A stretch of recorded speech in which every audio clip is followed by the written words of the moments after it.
నమస్తే, welcome back to our channel. నేను మీ వైషు. పెళ్ళి అవసరమా, మ్యాండేటరీనా?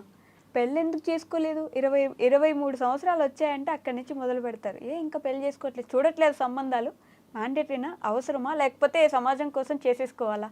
ఈ విషయం గురించి మాట్లాడడానికి ఈరోజు నాతో పాటు డాక్టర్ హరీష్ తెనేటి గారు ఉన్నారు, motivational speaker and life coach. సార్తో మాట్లాడదాం. హలో సార్, నమస్తే. బాగున్నారు సార్? Fine fine. పెళ్ళి మ్యాండేటరీనా అంటే 23, 22 రాగానే ఏంటి ఇంకా పెళ్లి సంబంధాలు చూడట్లేదా? 30 వస్తే ఇంకా నీకు పెళ్ళి కావట్లేదు, పెళ్ళి కాని ప్రసాద్ అని పేరు వచ్చేస్తుంది అప్పటికి.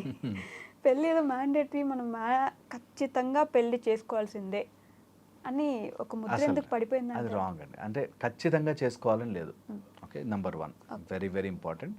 ఎవరికి నచ్చితేనే చేసుకోవాలి, లైఫ్ టైం ఉండాలి. కాబట్టి అది ఆ బంధం మంచిగా ఇష్టమైనప్పుడే, ఇష్టమైనప్పుడే, రెడీ ఉన్నప్పుడే చేసుకోవాలి. ఓకే, ఇందులో చాలా లేయర్లు ఉన్నాయి. ఈ ప్రాబ్లం ఎక్కడొస్తుందంటే, కళ్ళు మూసుకుని ఒక 6 మంది కళ్ళ గంతలు కట్టుకుని ఏనుగు ఎలా ఉంటుంది, అప్పటిదాకా వాళ్ళు ఏనుగు చూడలేదు, ఏనుగు ఎలా ఉంటుంది అని చెప్పి టచ్ చేసి చూస్తున్నారంట కళ్ళ కట్టేసుకుని. ఒక అతను ఇట్లా కాలు మాత్రమే పట్టుకుని ఏనుగు స్తంభంలా ఉంటుందిరా అనుకున్నాడు. తోక పట్టుకుని ఏనుగు సన్నగా ఉంటుందిరా, చెవులు పట్టుకుని ఏనుగు చాటలా ఉంటుంది. అట్లాగా మనము మన పర్సెప్షన్ నుంచి చూస్తాం. కాబట్టి కొంతమంది చిన్నప్పుడే వాళ్ళ పేరెంట్స్ని బాగా స్ట్రగుల్ అవుతూ చూసి చల్ నాకు మ్యారేజ్ అవుద్దు అని అనుకుంటారు. కొంతమంది ఎవరినో ప్రేమించానని చెప్పి ప్రేమలో పోయి అమ్మాయిలందరూ ఇట్లాగే ఉంటారా అని పెళ్లి చేసుకోవాలి. ఒక అబ్బాయి, ఒక అమ్మాయి వాళ్ళ సిస్టర్కి మ్యారేజ్ కాలేదు, నేను మ్యారేజ్ చేసుకోను. ఓకే, ఈ టైప్లో. ఇంకా వెళ్తే రిలేషన్షిప్ ఉండాలి కానీ మనసు కలవాలి కానీ మ్యారేజ్తో ఏముంది, మెడలో తాళి కడితే ఏముంది, ఈ టైప్లో లాజిక్లు.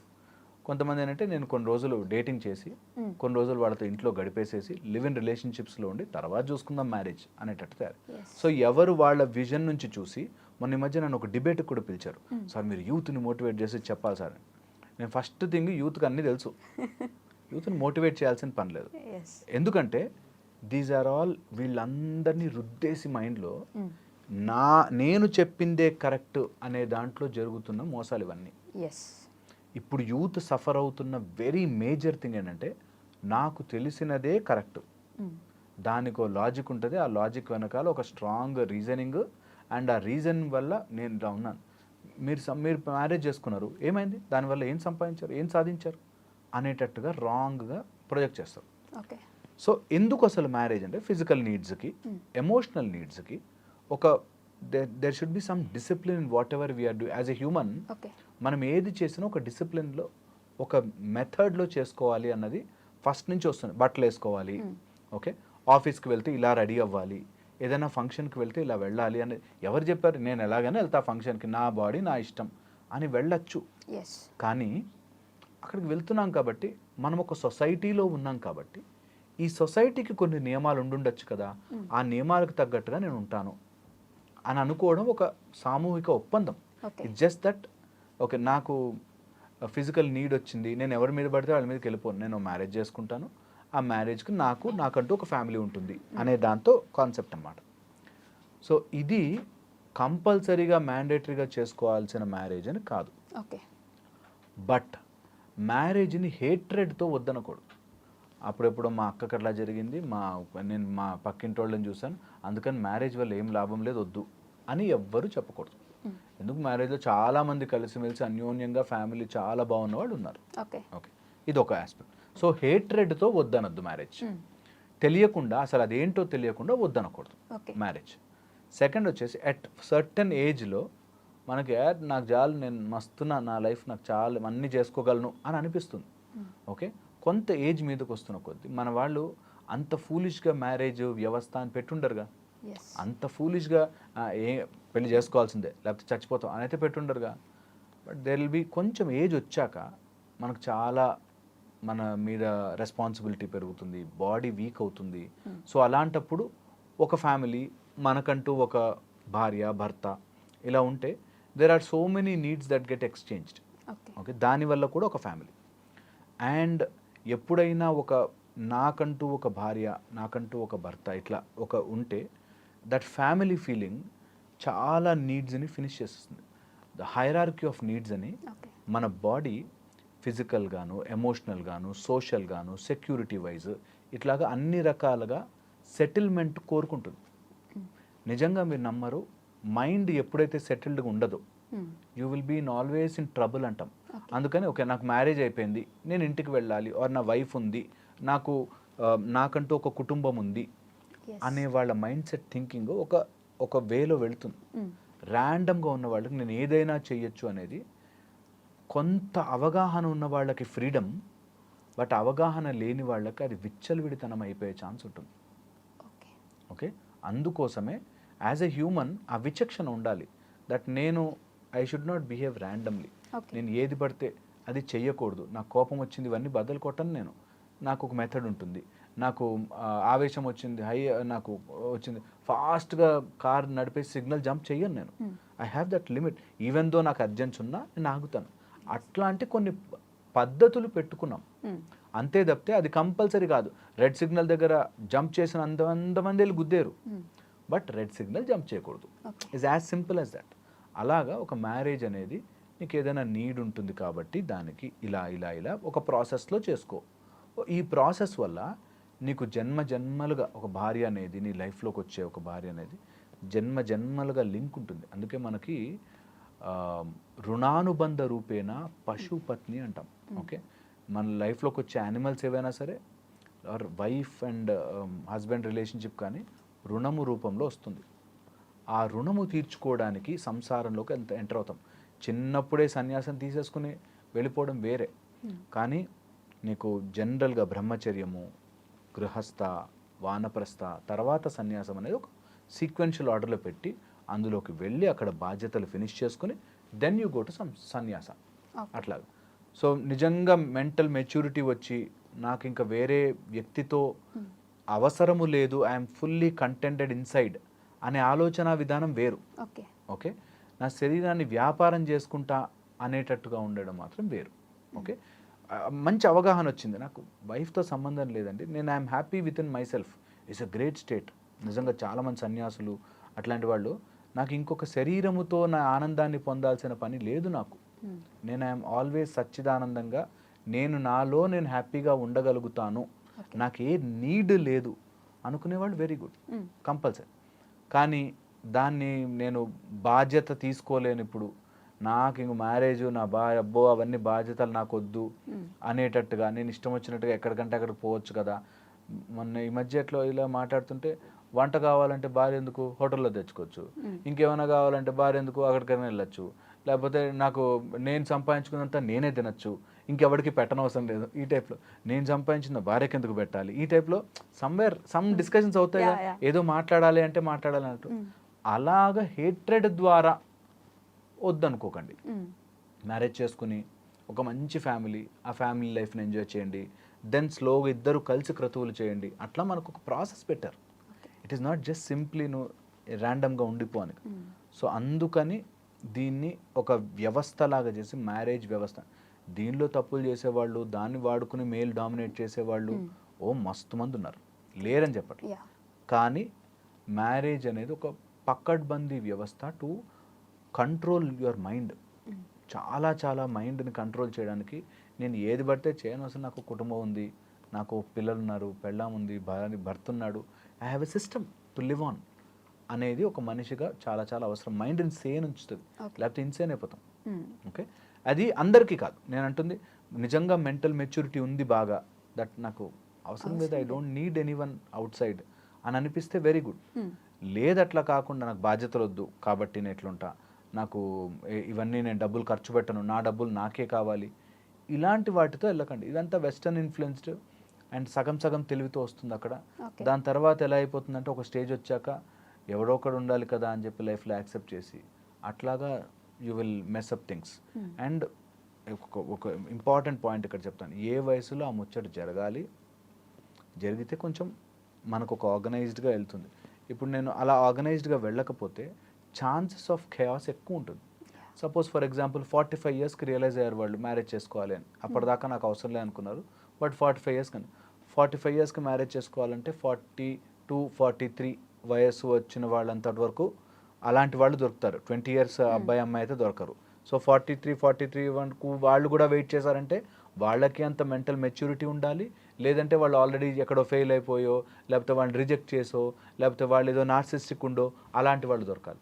ఈ టైప్లో you will complicate things more. Okay. అందుకని మ్యారేజ్ కొంచెం అర్లీగా చేసుకొని 25, 27 మ్యాక్సిమం మ్యారేజ్ ఫినిష్ చేసుకుంటే ఆ ఎపిసోడ్ అయిపోయింది. You have your family, your living and ఒక బ్యూటిఫుల్ ఫ్యామిలీ స్ట్రక్చర్ డెవలప్ చేసుకోవడానికి అనేటట్టుగా తయారైంది. ఓకే. దీనిలో చాలా ఉన్నాయి. ఇట్ ఈస్ నాట్, నేను చెప్తున్నాను కదా, it is not that simple to answer. అంత స్ట్రైట్ ఫార్వర్డ్గా ఇది ఇది అని చెప్పలేం. కానీ బట్ ఒకవేళ ఆలోచిస్తే నేను యాజ్ ఎ ఫ్యామిలీ పర్సన్గా బ్యూటిఫుల్ ఉంటుంది ఫ్యామిలీ లైఫ్ నాకు పర్సనల్గా కదా. సో ఎవరైనా ఫ్యామిలీ వేస్ట్ అని వద్దు, అట్లా అనుకోవద్దు. మీరు వేస్ట్ అనొద్దు, బెస్ట్ అనొద్దు. ఓకే. స్లోగా యూ లెర్న్ అబౌట్ ఇట్. మీ మనసుకు నచ్చిన వాడిని చేసుకోండి, వాళ్ళతో ఉండండి. అండ్ మనసుకు నచ్చిన వాళ్ళు ఒకళ్ళు ఉంటే చాలు కదా. గల్లీ గల్లీకి ఒక మనసు నచ్చిన వాళ్ళు ఉండడం అవసరం లేదు. నిజంగా ఈరోజు జరుగుతున్నాయి అట్లా. జస్ట్ మనకి కొన్ని రోజులు వీళ్ళతో డేట్ చేస్తా, కొన్ని రోజులు వాళ్ళతో డేట్ చేస్తా, అట్లా వద్దు, అవసరం లేదు. జస్ట్ ఒకళ్ళు and finish off that episode is part of an episode over. Then next లైఫ్లో ఇంకేదైనా ముందుకు వెళ్ళడానికి ట్రై చేసుకోవాలి. ఈ మధ్య కాలంలో ఎందుకని పెళ్ళిళ్ళు అంటే అమ్మో పెళ్ళి అసలు మాకొద్దు, బాధ్యతలకి కట్టుబడకండి. సో బాధ్యతలు ఎందుకు, why do have to take that responsibility అని ఒక విధంగా చాలా గొప్పగా ఆలోచిస్తున్నట్టు, ఒక విధంగా చాలా వర్స్ట్గా ఆలోచిస్తున్నట్టు. నాకు బాధ్యత తీసుకునే స్థితి లేదు ఇప్పుడు, నేను బాధ్యతకు రెడీ లేను అని ఆలోచించడం వేరు, నాకు బాధ్యతలు వద్దురాబోయి నేను ఇట్లా ఉండడం అనేది వేరు. ఓకే. సో అట్లా ఆ చిన్న చిన్న డిఫరెన్సెస్ వల్ల దూరం, నేను ఫస్ట్ చెప్పాను కదా ఏనుగును ఒకలా చూసినట్టు, ఇప్పుడు మనం కమెంట్స్లో కూడా చూస్తాం ఎవరికి నచ్చినట్టుగా వాళ్ళు చెప్తూ ఉంటారు. ఓకే, తప్పు లేదు, ఎవరి ఫీలింగ్ వాళ్ళకు ఉంటుంది. కానీ అదే కరెక్ట్ అని రుద్దడం అనేది మాత్రం రాంగ్. సో అందుకని మ్యారేజే చేసుకోకూడదు ఈజ్ రాంగ్, మ్యారేజ్ చేసుకునే తీరాలి mandatory is also wrong. So అట్లా I got you into full circle. Yes. అంటే లాస్ట్లీ నిజంగానే వాళ్ళ మేబీ ఫినాన్షియల్ ఇండిపెండెన్స్ అంత ప్రాపర్గా సంపాదించట్లేదు, ఇప్పుడు నన్ను నేనే చూసుకోలేకపోతున్నాను, ఇంకొక ఫ్యామిలీని తీసుకొచ్చి నా ఇంట్లో పెట్టుకోవడం ఐ డోంట్ ఫీల్ రైట్ అని అంటుంటారు. సో నాదే సంపాదించని లేను అందుకని తీసుకురావట్లేదు, రేపు పొద్దున్న డబ్బులు వచ్చాక అప్పుడు తెచ్చుకుంటామా, 60 yearsకి నీకు బాగా కోట్లు వచ్చాక. So that's the problem. అందుకని ఏ వయసుకు ఆ ముచ్చట జరిగిపోవాలని ఎందుకంటారంటే, నువ్వు డబ్బు లేదు కాబట్టి నేను ఫ్యామిలీని తెచ్చుకోలేను ఈజ్ వన్ ఆస్పెక్ట్. నీకు డబ్బు 60-70 ఏళ్ళకి వచ్చిందంటే అప్పుడు తెచ్చుకోలేవు. సో అందుకని నీకు ఏ ఏజ్లో ఉన్నప్పుడు నువ్వు మంచిగా చదువుకునే స్టేజ్లో చదువుకున్నావు అనుకో, నేను చదువు ఎప్పుడైనా చదువుకోవచ్చండి అని 70 ఏళ్ళకి చదువుతానంటే కాదు కదా. సో అట్లాగా మనకి ఇన్ని రోజులు సర్వైవ్ అవుతున్న ఏ సిస్టమ్ అయినా సరే టైం టెస్టెడ్ సిస్టమ్స్ ఏవైనా సరే చాలా ప్లస్లు మైనస్లు చూసి ఈ సిస్టమ్కి వచ్చి ఉంటాయి. చాలామంది ఏంటంటే అది లేదు, ఇప్పుడు మనకి నేర్పిస్తున్న ఇప్పుడు ఇంకొక దాని కాంటెంపరీ ప్రాబ్లం ఏంటంటే మన విద్యా విధానం బాగాలేదు. ఇది చాలా ఈజీ చెప్పడం, ఆల్టర్నేట్ విద్యా విధానం చూపించండి, చాలా కష్టమైపోతుంది. అన్ని ఇంప్లిమెంట్ చేయాలంటే కష్టమవుతుంది, అంత ప్రిపరేషన్ లేదు మనకి. అట్లాగా మ్యారేజ్ వద్దు అనేయడం చాలా ఈజీ. దాని యొక్క సొసైటీలో ఉండే రిపర్కషన్స్ అన్నీ చూసుకుని అప్పుడు ఆ బ్లాంకెట్ స్టేట్మెంట్ వేరే ఏదైనా ఉందా, ఆల్టర్నేటివ్ ఉందా, ఓకే ఎవ్వరూ మ్యారేజ్ చేసుకోదు ఈ రోజు నుంచి అనుకున్నాం. What is alternative? ఆ ఆల్టర్నేటివ్ ఘోరంగా ఉండకుండా సొసైటీని ఇంక్లూజివ్గా ఉండాలి, కానీ ఇష్టం వచ్చిన మనం కూడా స్ట్రే డాగ్స్ లాగా అయిపోకూడదు అన్నది పాయింట్. ఓకే, అది ఎంత మంచిగా చెప్పాలన్నా కూడా they go in to random things. So point is no blanket statements ఉండద్దు, ఉండకూడదు, మ్యాండేటరీ కాదు అని లేదు. But there is a beautiful system behind it. అది తెలుసుకోవాలి అందరూ, అప్పుడు బాగుంటుంది. సో అబ్బాయిలు ఏడవకూడదండి, అంటే అమ్మాయిలు మాత్రమే ఏడవాలి? Why not?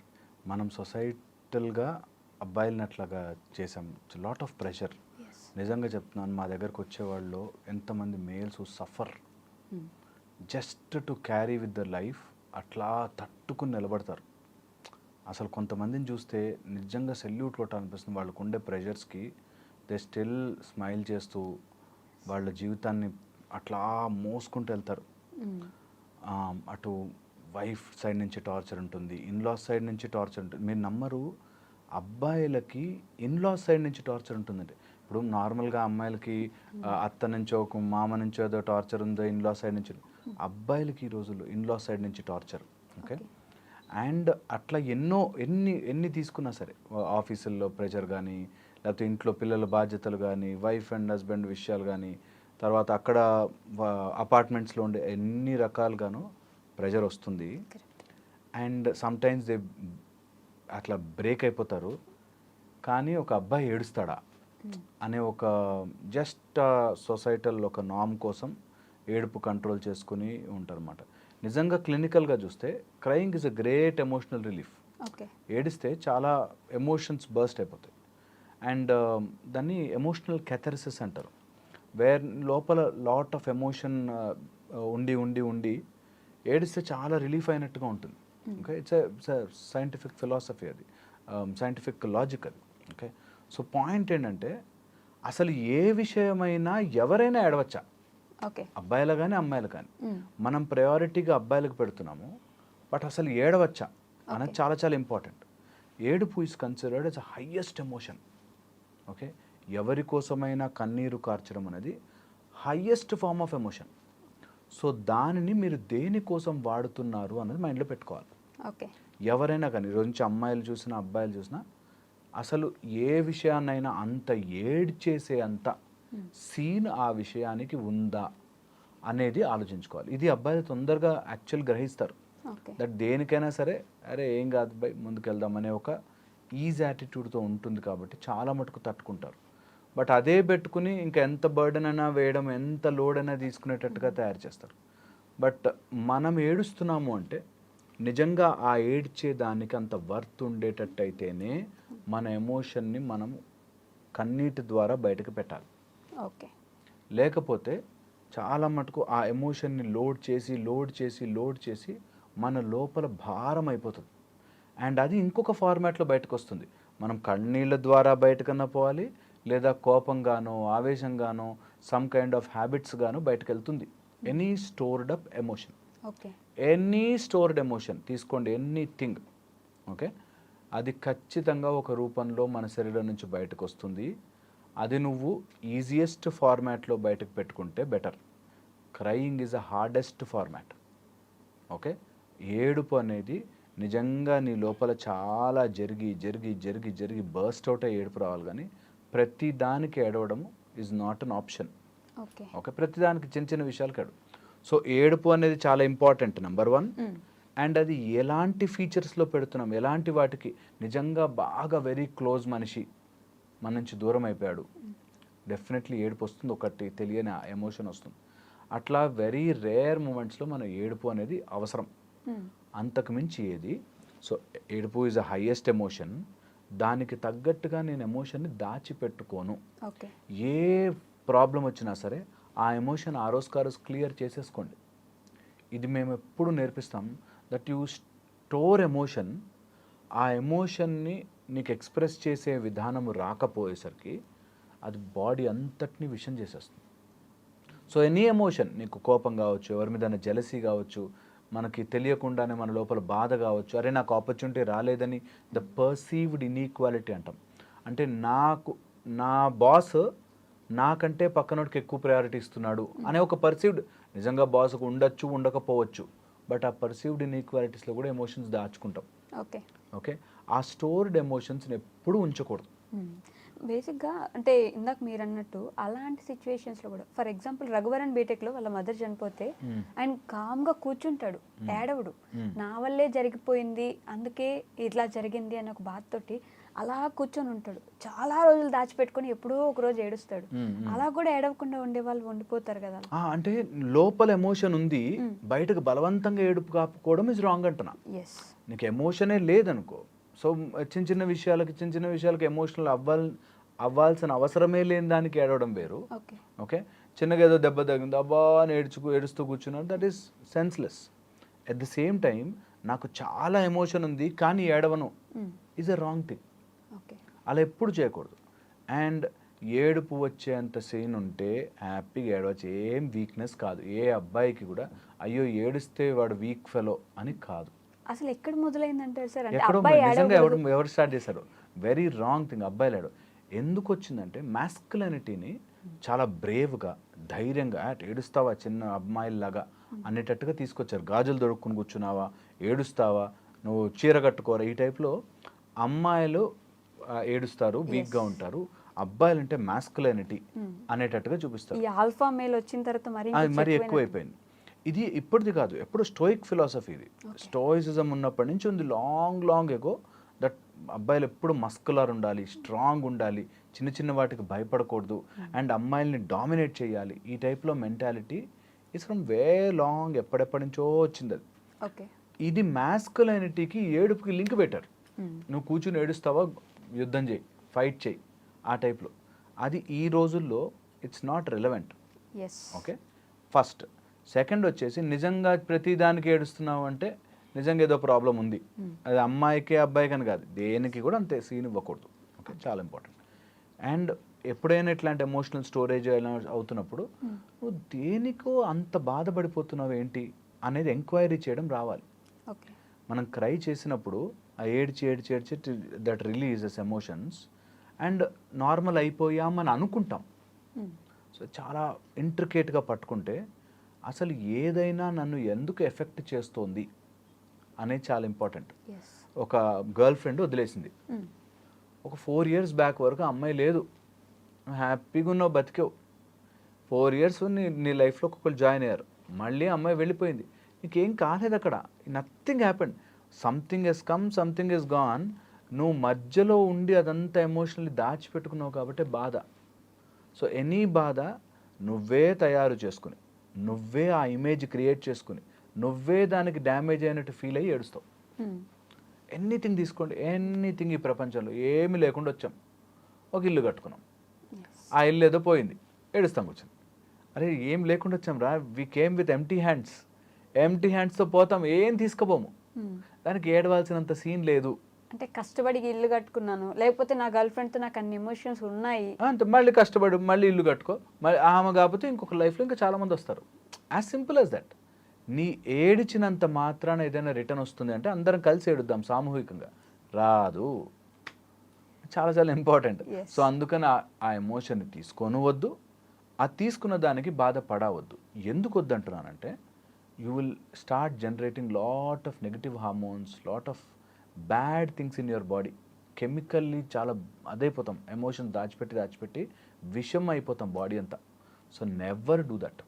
ఓకే, అండ్ ఎప్పుడైనా అట్లా అనిపిస్తే, సపోజిడ్లీ లోపల బాధ ఉంది అండ్ అది బయటకు రావట్లేదు, ఏడుపు రూపంలో కూడా రావట్లేదు, మంచి జాగ్ చేయండి, బిల్డప్ యువర్ బాడీ. ఎప్పుడు అంటుంటాను, when your mind is not ready, prepare your body. ఇది చాలా ఇంపార్టెంట్. ఈ సినిమాలో సూర్య కూడా చెప్పిండు అలాగే ఇది, that when your mind is not ready, absolutely prepare your body. జిమ్కి వెళ్ళాలి, వెయిట్ లిఫ్ట్ చేయాలి, మంచిగా మాస్కులైనిటీ తయారవ్వాలి. దట్ వే నువ్వు your weakness of something hurting me, ఏదో నన్ను గుచ్చి బాధ పెడుతోంది అన్నది అవసరం లేదా, ముళ్ళు తీసి పక్కన పెట్టాము, కొంచెం కట్టుకున్నాము, ముందుకెళ్ళిపోయాము లైఫ్లో అనేది రావాలి. నిజంగా emotional pain is just like a physical injury. ఇది సైంటిఫికల్లీ ఎన్గ్రేవ్డ్ దట్ ఏదైనా దెబ్బ తగిలితే వచ్చే హార్మోన్స్, ఎమోషన్స్తో గుచ్చుకుని వచ్చే హార్మోన్స్ సేమ్ ఉంటాయి, పెయిన్ ట్రాన్స్ఫరింగ్. సో అలాంటి పెయిన్ని, గుచ్చుకుంది ఏదో బాధేసింది, ఎవరో వదిలేశారు, లేకపోతే కట్టుకున్నామంతా కూలిపోయింది, ఏదో జరిగింది, జస్ట్ అది గుచ్చుకుంది, ఆ రోజు బాధ అనిపించింది, జస్ట్ ఆ పిన్ తీసాం, పక్కన పడేసాం, మళ్ళీ హీల్ అవుతుంది, మళ్ళీ ముందుకెళ్తాం. ఇది రావాలి. ఇలా లేకుండా చిన్న చిన్న వాటికి బాధపడడం, ఎమోషనల్, నాకు ఏడిస్తే బాగుంటుంది అని ఏడుస్తూ కూర్చోవడం అనేది ఈజ్ కన్సిడర్డ్ వీక్. ఫిజికల్లీ కూడా, హెల్త్ వైజ్ కూడా, ప్రతిదానికి ఏడు. నిజంగా నీ ఏడుపు వచ్చిందంటే it should be strong reason, and ఆ స్ట్రాంగ్ రీజన్ చాలా చాలా గట్టిగా ఉండాలి నిజంగా నీ లైఫ్లో. మళ్ళీ అలాంటివి మళ్ళీ జరగవు. ఒకసారి ఏడ్చాడు, మళ్ళీ నెక్స్ట్ 3 రోజులకి ఏడ్చాడు, 4 రోజులకి ఏడ్చాడు అంటే రాంగ్. మా ఒక రీసెంట్గా ఒక కేసు అనమాట, హస్బెండ్ కొడతాడు, ఈమె ఏడుస్తుంది, అయ్యో నువ్వు ఏడుస్తున్నావా, నేను అందుకని అనలేదే, అందుకని చెప్పలేదే, నువ్వు అర్థం చేసుకోవే నా బాధ అని మళ్ళీ ఒక వారం రోజులు కలుస్తారు. మళ్ళీ నెక్స్ట్ వారం రోజుల తర్వాత మళ్ళీ గొడవ అవుతుంది, మళ్ళీ కొడతాడు, మళ్ళీ కొట్టచ్చు, మళ్ళీ ఇంకా ఇదే ఈ సైకిల్ నడుస్తూ ఉంటుంది. నెలకి ఎట్లాగైనా 3-4 సార్లు ఏడుస్తానండి అంట. సో అలా నీ ఏడుపుకి విలువ పోతుంది. సో ఏడుపు, నువ్వు ఏడ్చావు అంటే ఒక్క చుక్క ఇట్లా వచ్చిందంటే there should be a strong reaction అవ్వాలి మొత్తం అంతా, అప్పుడే ఏడుపు వాల్యూ. ఓకే, లేకపోతే ప్రధానికి ఏడుస్తున్నామంటే లైట్ తీసుకుంటాం, వదిలేసే అనుకో. So don't do that.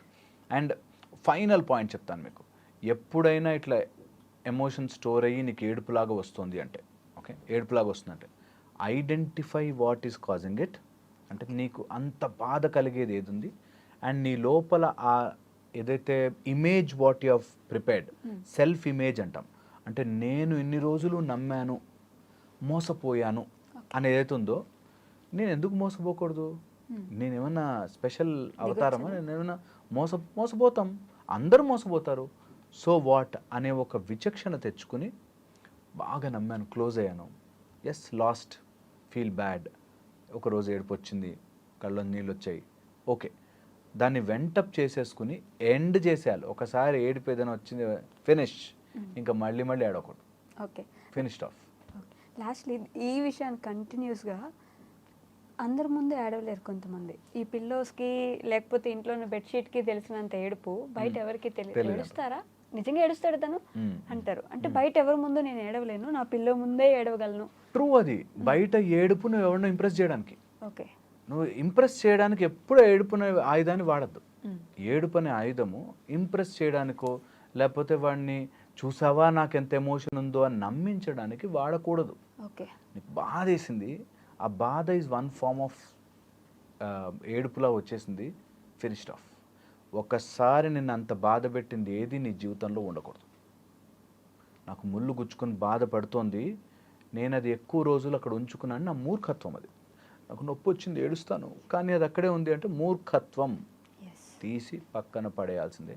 అలా నిన్ను ఏడిపించేంత బాధ పెట్టేది ఏది నీ జీవితంలో ఉండకూడదు. యాజ్ ఎ లైఫ్ కోచ్ మా పని చాలా ఈజీ తెలుసా, చాలా ఈజీ. అందరి తప్పులు ఎతకడం, అది తప్పు చేయొద్దని చెప్పడం చాలా ఈజీ నిజంగా. కానీ నిజంగా ఆ టైంలో వాళ్ళది గనక మా మాట విని, సార్ మీరు చెప్పారు నేను ఫాలో అయితే ఒక 41 days అని దీక్ష చేసినట్టుగా 41 days చేస్తే నిజంగా మారుతాయి లైఫ్. అందుకే యాజ్ ఎ లైఫ్ కోచ్గా మాకు we're trained to tell that ఇది రాంగ్, దీన్ని వదిలించుకో. అది ఫస్ట్లో చాలా కష్టంగా అనిపిస్తుంది, అదేంటి ఇష్టపడిన అమ్మాయిని వదిలేయాలా, లేకపోతే ఈ టైప్లో చెప్తారు చాలా. ఇష్టపడిన అమ్మాయిని వదిలేయలేకపోయినా నువ్వు కష్టపడతావు. నీకు ఒక చెప్పు కొనుక్కున్నావు, చాలా ఇష్టపడవు చెప్పులు కొనుక్కున్నావు, ఆ చెప్పులు నీకు సైజ్ సరిపోలే, నేను ఇష్టపడి కొనుక్కున్నాం కదా వేసుకుంటే కాళ్ళు నలిగిపోతాయి.